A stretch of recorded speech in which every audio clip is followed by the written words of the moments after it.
Assalamualaikum warahmatullahi wabarakatuh. Selamat malam.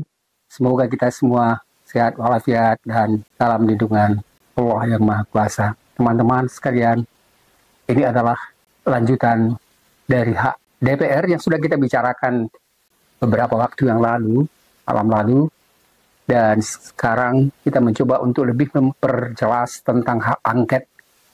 Yang kemarin kita sudah jelaskan tentang 6 hak anggota DPR yang digunakan sebagai suatu sistem check and balances dalam demokrasi Indonesia. Karena DPR mempunyai hak itu, dan yang sebenarnya tujuannya dikatakan tadi atau kemarin itu adalah menjaga keseimbangan kekuasaan antara lembaga legislatif, eksekutif, dan yudikatif. Teman-teman sekalian, sebenarnya kalau kita lihat, sebenarnya legislatif itu memang mempunyai hak untuk mengawasi ya, tindakan eksekutif pemerintahan, mulai dari misalnya pusat DPR, kemudian nanti ada DPRD, kemudian ada misalnya DPRD tingkat kabupaten, dan beberapa waktu yang lalu kita sebenarnya sempat menjelaskan tentang bagaimana ya yang terjadi protes masyarakat di Sintang, Kalimantan, yang sebenarnya sangat menarik ya, dan saya senang sekali ada ketegasan dari masyarakat, keberanian masyarakat untuk bisa melakukan kritik terhadap perbuatan pemerintah yang mengabaikan tugas dan kewajibannya. Dan yang berikutnya juga sebenarnya legislatif mempunyai hak untuk bisa mengawasi yudikatif. Dan sekarang permasalahan yudikatif itu juga sebenarnya permasalahan yang banyak sekali mengecewakan masyarakat. Mulai dari misalnya komisi yudisial, kemudian komisi misalnya Mahkamah Agung, dan lain-lain. Ya, dan sekarang sebenarnya lagi ribut lagi bagaimana misalnya salah seorang ya anak anggota DPR di Jawa Timur itu dibebaskan. Padahal sebenarnya cukup banyak data-data yang tidak memungkinkan secara rasional dan peraturan bisa membebaskan yang bersangkutan. Nah, sekarang kita mulai menjelaskan tentang hak angket sebagai suatu penyelenggaraan ya yang dianggap penyelenggaraan haji kemarin yang memiliki beberapa masalah. Teman-teman sekalian, jadi hak angket yang akan kita bicarakan di sini adalah hak angket yang jadi kita katakan ini berkaitan dengan hak DPR yang sepertinya, dan usul itu sepertinya memang ada tanda-tanda ya DPR sudah memberikan seperti sinyal bahwa mereka akan menerima ini, dan sudah ada misalnya pembicaraan mereka juga di DPR, karena itu sudah mulai menunjukkan tanda akan diterima DPR, dan sebelumnya sudah dijelaskan apa yang dimaksud dengan hak angket itu pada bagian kuliah kita atau penjelasan yang sebelumnya, dan supaya lebih jelas maka lebih baik kita ulangi kembali sedikit tentang penjelasan hak angket itu.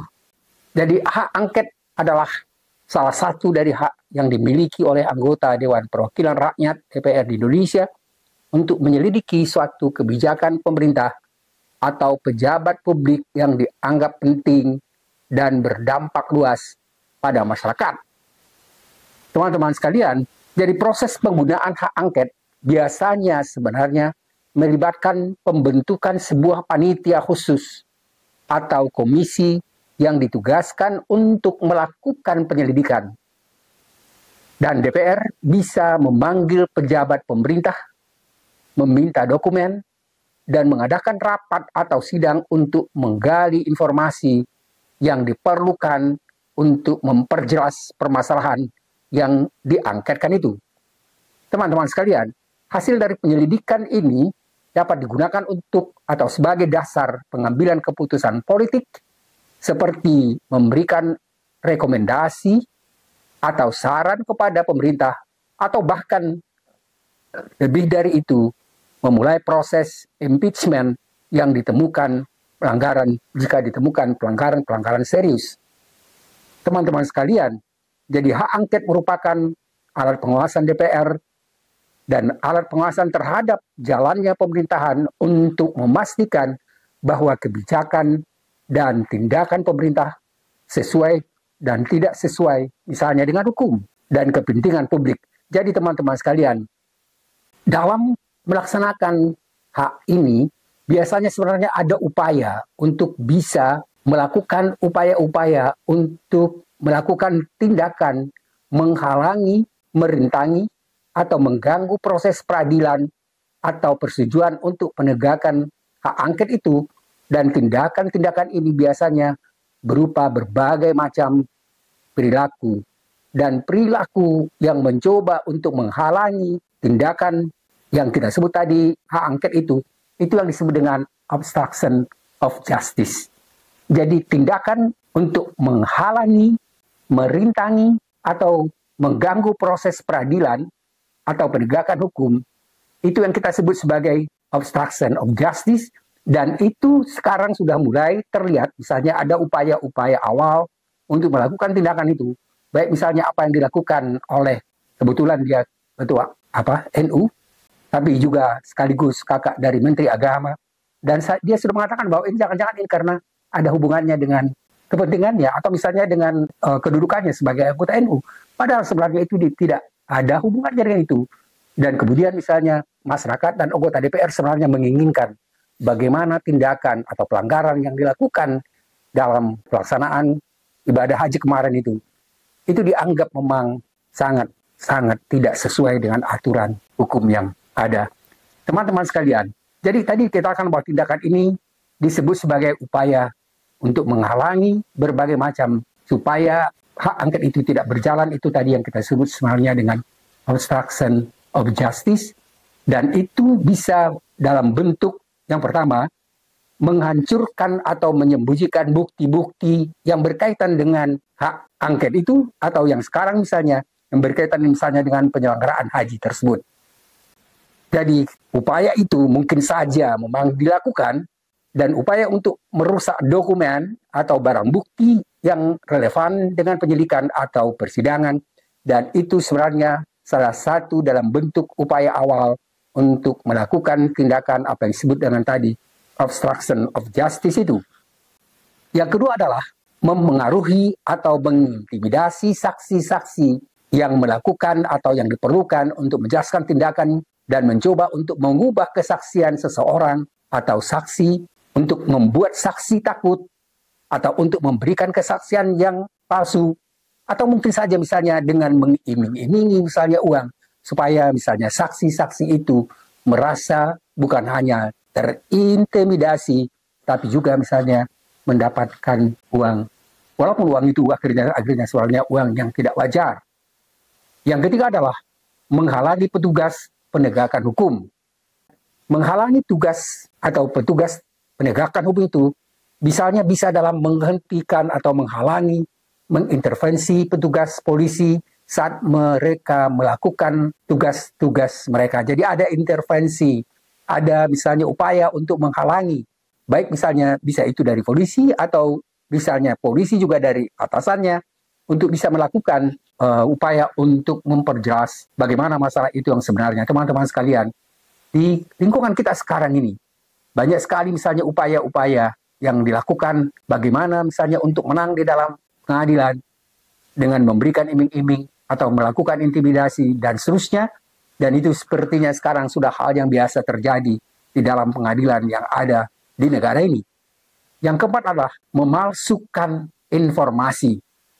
Memalsukan informasi itu misalnya dengan memberikan informasi palsu kepada penyidik atau penegakan hukum dengan maksud mengelabui proses hukum itu, dan akhirnya kalaupun misalnya ada dilakukan apa yang kita sebut tadi dengan hak angket itu bisa digagalkan.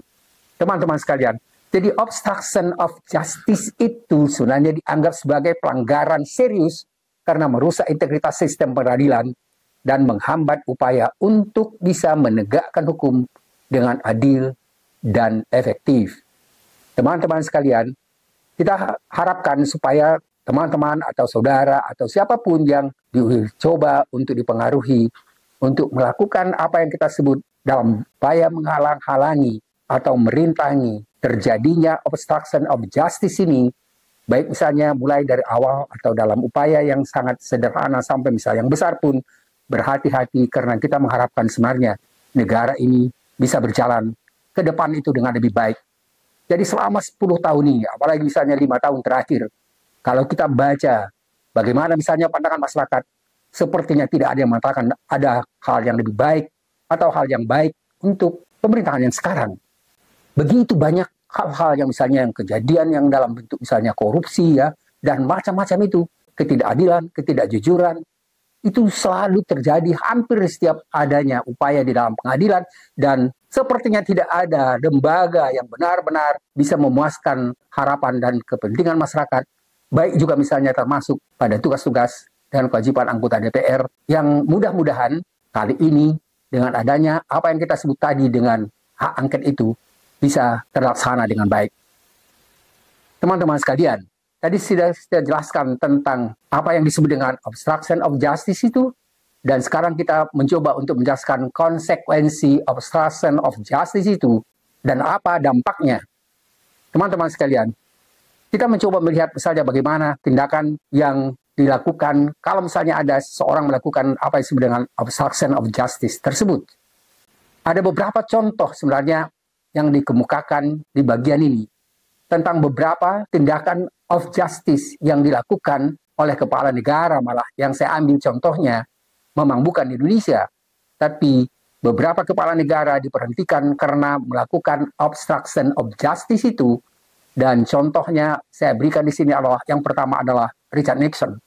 Richard Nixon itu Presiden Amerika Serikat yang ke-37 menghadapi proses pemakzulan terkait dengan skandal Watergate. Dan ini sebenarnya saya berikan juga contoh pada bagian sebelumnya, tapi saya sudah lupa. Tapi yang jelas, Richard Nixon ini dinyatakan salah satu waktu itu melakukan pelanggaran, yaitu salah satu tuduhan utama terhadapnya adalah obstruction of justice, termasuk menghalang-halangi penyelidikan FBI dan menyembunyikan beberapa bukti, dan Nixon akhirnya mengundurkan diri pada tahun 1974 sebelum proses pemakzulan itu selesai. Jadi dia sebenarnya mengundurkan diri. Jadi tidak akhirnya dimundurkan oleh pengadilan yang kita sebut tadi, oleh DPR yang kita sebut tadi dengan hak angket. Yang kedua adalah Bill Clinton. Ini juga adalah Presiden Amerika Serikat dan dia adalah Amerika Serikat yang ke-42. Dia didakwa melakukan obstruction of justice dan ya sebagai melakukan sumpah palsu terkait dengan penyelidikan hubungannya dengan Monica Lewinsky, dan Clinton diadili oleh Senat pada tahun 1999,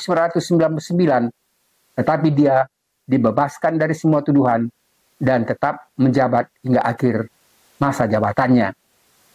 Teman-teman sekalian, kedua contoh ini sebenarnya menjelaskan bahwa sebenarnya apa yang kita bicarakan malam ini tentang hak angket itu bisa juga menjatuhkan misalnya presiden, apalagi misalnya hanya sekedar menteri, dan itu bisa dilakukan ketika obstruction of justice itu dapat dilakukan dengan jelas, dengan jujur, dan yang bersangkutan misalnya bisa mengundurkan diri atau memang diminta mundur. Teman-teman sekalian, ini adalah penjelasan kita yang berkaitan juga misalnya dengan hak-hak anggota DPR secara umum, selain misalnya yang kita bahas secara khusus dan fokus pada malam ini adalah tentang hak angket. Dan teman-teman sekalian dan para mahasiswa terutama sekali, ada baiknya kita harus memahami tentang hak-hak dari anggota DPR ini dan mendukung bagaimana misalnya DPR bisa melakukan tugas dan fungsinya itu dengan baik, dan karena ini perlu sekali untuk keselamatan perbaikan negara ke depan. Dan terima kasih atas perhatian teman-teman sekalian, mudah-mudahan ada manfaatnya, dan saya ucapkan selamat malam. Semoga semua kita dalam lindungan Allah yang Maha Kuasa. Assalamualaikum warahmatullahi wabarakatuh.